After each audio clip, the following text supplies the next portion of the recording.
राष्ट्रीय स्वयंसेवक संघ देश का सबसे बड़ा सांस्कृतिक और सामाजिक संगठन है। इसकी स्थापना 27 सितंबर 1925 को विजयदशमी के दिन नागपुर में डॉक्टर केशव बलराम हेडगेवार ने किया था। राष्ट्रीय स्वयंसेवक संघ आरएसएस और संघ परिवार के नाम से भी जाना जाता है। डॉक्टर केशव बलराम हेडगेवार का जन्म 1889 में नागपुर में हुआ था। उन्होंने देखा उस समय भारत अंग्रेज़ों की गुलामी में था और जात पात, आपसी भेदभाव और असंगठन के कारण कमज़ोर हो रहा था। अंग्रेजी हुकूमत फूट डालो और राज करो की नीति से भारतीयों को आपस में ही बांट रही थी। हेडगेवार जी ने महसूस किया कि यदि भारत को स्वतंत्र करना है तो सबसे पहले भारत को संगठित करना होगा। इसके लिए उन्होंने 1925 में राष्ट्रीय स्वयंसेवक संघ की स्थापना की। उन्होंने संघ को राजनीति से दूर रखा और कहा इसका मकसद सिर्फ राष्ट्रभक्ति, अनुशासन और संगठन शक्ति को बढ़ावा देना होगा। आरएसएस की सबसे बड़ी खासियत है उसकी शाखा। संघ के स्वयंसेवक रोज़ सुबह या शाम निश्चित समय पर एक निश्चित स्थान पर शाखा लगाते हैं। इसमें प्रार्थना, योग, खेल, राष्ट्रगीत, सामूहिक व्यायाम और राष्ट्र सेवा की योजनाएं बनती हैं।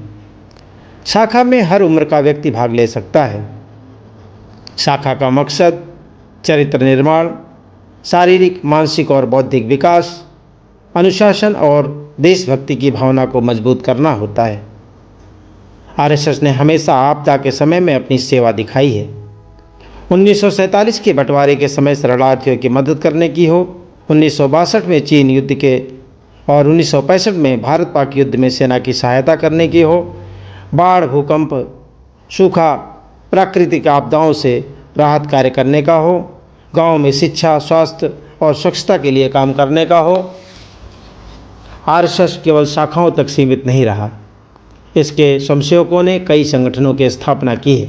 राजनीति के क्षेत्र में भारतीय जनता पार्टी, शिक्षा के क्षेत्र में विद्या भारती, हिंदू समाज को जागरण के लिए विश्व हिंदू परिषद, सेवा कार्य के लिए सेवा भारती, छात्रों के लिए अखिल भारतीय विद्यार्थी परिषद, आदिवासी कल्याण के लिए वनवासी कल्याण आश्रम के साथ साथ मजदूरों के क्षेत्र में मजदूर संघ, किसानों के लिए किसान संघ, इसी तरह अधिवक्ता परिषद, हिंदू जागरण मंच, आरोग्य भारती और संस्कृत भारती जैसे तमाम संगठन हैं जिनको मिलाकर संघ परिवार कहा जाता है।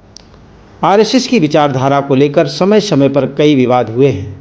कुछ लोग इसे राष्ट्रवाद से जोड़कर देखते हैं तो कुछ लोग इसे सांप्रदायिक बताते हैं, परंतु संघ का मानना है कि उसका उद्देश्य किसी धर्म के विरुद्ध नहीं बल्कि भारतीय संस्कृति को मजबूत करना है। आज आरएसएस भारत ही नहीं विदेशों में भी सक्रिय है। इसकी लाखों शाखाएं और करोड़ों स्वयंसेवक हैं। संघ का मुख्यालय आज भी नागपुर में है। वर्तमान में इसके सरसंघ चालक डॉक्टर मोहन राव भागवत जी हैं। आरएसएस एक ऐसी संस्था है जिसने संगठन शक्ति, सेवा, संस्कार और राष्ट्रभक्ति को अपनी पहचान बनाया है। इसके स्वयंसेवक आज भी बिना किसी वेतन के सेवा कार्य कर रहे हैं और समाज में सकारात्मक परिवर्तन लाने की कोशिश में लगे हुए हैं।